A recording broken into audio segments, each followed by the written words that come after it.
আজ একজন সবজান্তা গেঞ্জিওয়ালার গল্প আমি শোনাবো আপনাদের। শ্রী সন্ময় ব্যানার্জি, তিনি ভয়ঙ্কর একজন সাংবাদিক। তিনি কোনো খবর কাগজ চাকরি করতেন, খবর কাগজ প্যাকিং করতেন। তিনি এখন কারোর কাছ থেকে পয়সা নিয়ে এজেন্ডা বানান। ঠিক আছে, আপনার পেট চালাতে হবে, আপনি চালান। আপনি তো একজন অন্য দাস, আপনি বড় বড় কথা কি বলেন? আপনি যে চ্যানেল চালান না, তার জন্য আমেরিকা থেকে যে টাকা আসে না, যারা পাঠায় তারা আমার বন্ধু।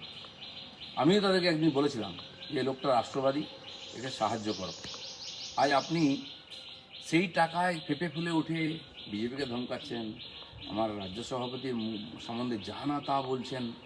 হ্যাঁ, দিলীপ ঘোষকে ছেড়ে দিন, আমার একটা চুলো বাঁকা করতে পারবেন না আপনি। আরএসএসকে জ্ঞান দিচ্ছেন, কি জানেন আপনি আরএসএস সম্বন্ধে? সারা জীবন আরএসএসকে গালাগালি দিয়েছেন, কংগ্রেসিতে বুঝেছেন।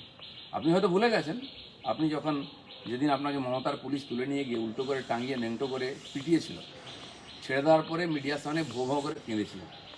তখন দিলীপ ঘোষ রাজ্য সভাপতি ছিল বিজেপি, আপনার হয়ে আমি প্রতিবাদ করেছিলাম, স্পেশালি প্রেস কনফারেন্স করে। তখন কিন্তু আপনি কংগ্রেস করতেন, বিজেপি করেন।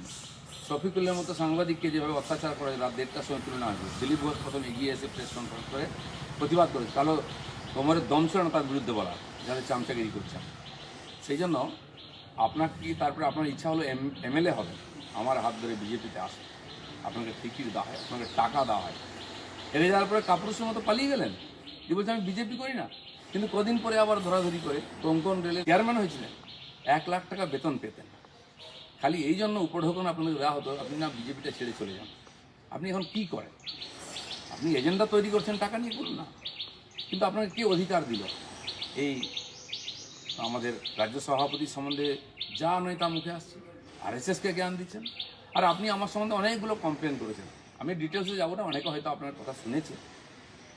আমি আপনাকে চ্যালেঞ্জ করছি, 1 সপ্তাহের মধ্যে যা যা বলেছেন, কোন নেতার সঙ্গে সেটিং, কাকে ফোন করি, কী সুবিধা নিয়েছি, একটা প্রমাণ দিই, তাহলে আপনি যা বলেন মেনে নেব। যদি না দিতে পারেন 1 সপ্তাহে, আপনার সঙ্গে কী করা হবে? চৌরাস্তায় দাঁড়িয়ে হাত জোড়ো করে সুকান্ত মজুমদার, আরএসএস, দিলীপ ঘোষ এবং সাধারণ পাবলিককে যে ভুল বুঝিয়েছেন, তার জন্য ক্ষমা চাইবেন কি? ভেবে দেখুন, আপনার মান সম্মান নেই, আপনি অন্য দাস।